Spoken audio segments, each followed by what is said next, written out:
Sa totoo lang, ang idea na pagiging milyonaryo sa edad na 30 ay nagiging isang popular na goal sa mga kabataan ngayon. Ang pagkakaroon ng kayamanan, kasikatan at pangako ng pagkakaroon ng secure the future ay nagtutulak sa maraming kabataan na hangarin ang financial freedom habang bata pa. Yun nga lang, ang pag-iisip na dapat milyonaryo ka na o higit pa pagtungtong mo ng isang certain na edad ay sa maraming paraan hindi makatotohanan na goal para sa karamihan. Although isang malaking tagumpay ang pagiging milyonaryo sa edad na 30, pero wag mong isipin na wala ka ng pag-asa kung hindi mo maabot ito. Kaya sa video na ito, pag-uusapan natin na hindi karera ang buhay at huwag ka malungkot o madepress kung di mo pa naaabot ang millionaire status sa edad mo ngayon. Una, unrealistic goals. Ang requirement na sa panahon ngayon ay dapat maging milyonaryo ka na sa edad na 30 ay nakaugat sa social media. Dulot ng mga influencers na walang ibang gawin kundi ipagyabang ang kanilang yaman.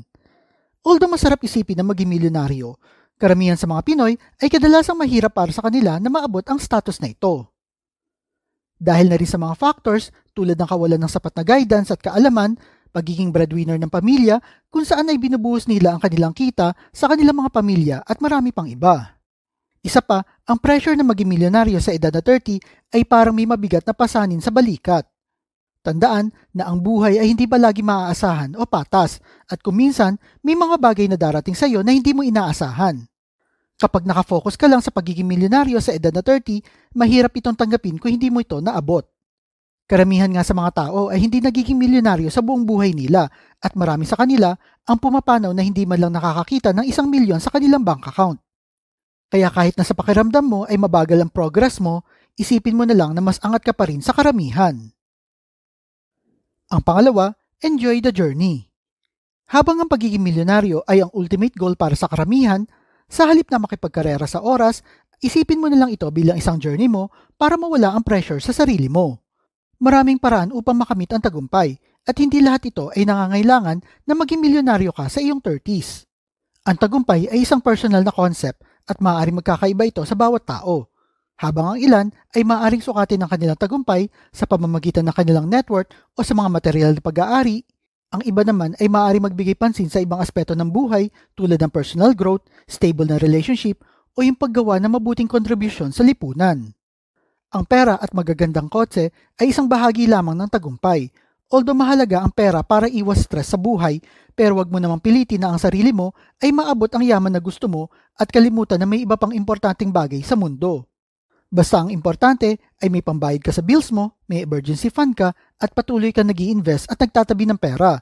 And soon, maabot mo rin ang millionaire status na gusto mo. Ang pangatlo, financial literacy.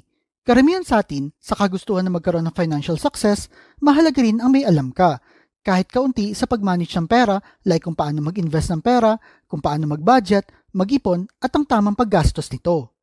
Ang pagbabudget ay isang pangunahing skill na tumutulong sa mga tao na i-allocate ng wasto ang kanilang kita. Kung wala ito, maaaring mahirapan ng mga tao na mapanatili ang kaayusan sa kanilang finances. Bukod pa rito, ang paggastos ng tama ay mahalaga upang maiwasan ang problema tulad ng mataas na interest rate ng mga utang at hindi sapat na pag-iipon para sa hinaharap. Kapag nagmadali ka kasi maabot ang certain na amount ng pera sa edad mo, may panganib na maging bulag ka sa mga red flags na makikita mo.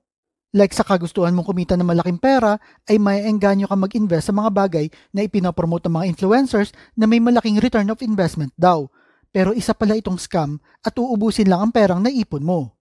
Kaya importante ang financial literacy and stay vigilant lalo na pagdating sa pera mo. Bago ko ipagpatuloy ang video na ito, gusto ko muna magpasalamat sa mga bumili at sumuporta sa aking ebook na Beginner's Guide to Budgeting and Saving. At sa mga gustong bumili at suportahan ng channel na ito, punta lang kayo sa link na ito o check nyo yung link na makikita nyo sa baba ng video na ito.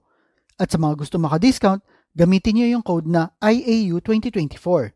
Salamat uli at balik na tayo sa ating video. Ang pang-apat, paghahanap ng tamang balance. Ang paghahanap ng tamang balance ay susi sa isang masayang buhay. Kung minsan, nahuhulog tayo sa idea na dapat ngayon ay marami kang pera. Maraming mayayaman na tao ang nagpapatunay na ang pera, kahit kapaki-pakinabang, ay hindi lang dapat tayo doon nakafocus. Isipin mo na lang na ang kaligayahan ay parang isang cake na maraming layers at ang tagumpay sa pera ay isang layer lamang nito. May mga taong nag-e-enjoy sa kasalukuyan at may mga workaholic na lubos na nakatuon sa paggawa ng maraming pera. Ang tunay na goal ay dapat ang paghahanap ng tamang balanse sa gitna ng pagkakaroon ng sapat na pera at oras para ma-enjoy ito. Di mo dapat patayin ang sarili mo kakatrabaho para lang kumita ng malaki at kalimutan na may iba pang bagay sa buhay na kailangan din ng atensyon mo tulad ng pamilya at kalusugan mo.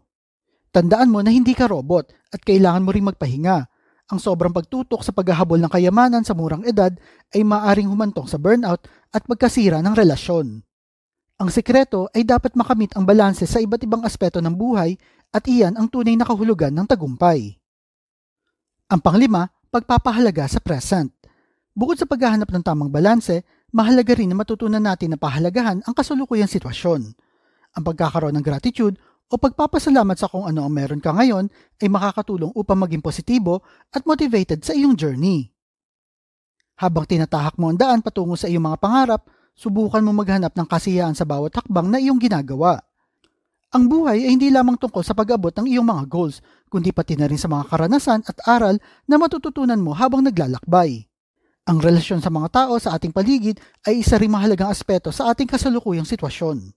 Ang pagkakaroon ng mga kaibigan at pamilya na sumusuporta sa iyo ay nagbibigay ng lakas at inspirasyon para magpatuloy sa kabila ng mga hamon sa buhay.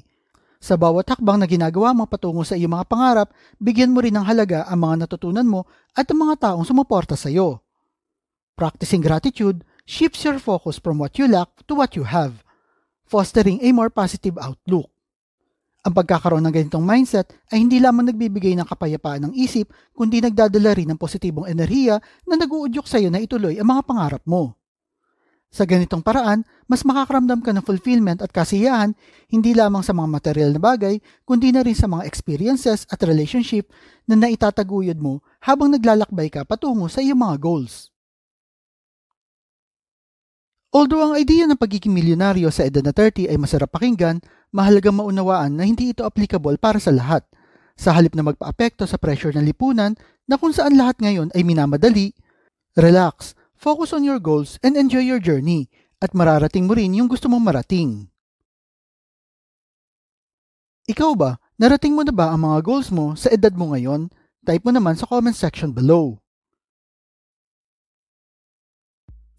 At kung mahilig kayo sa mga videos tungkol sa pera, motivation na business, like and share nyo lang ang video na ito at kita-kita po ulit tayo sa mga susunod na video.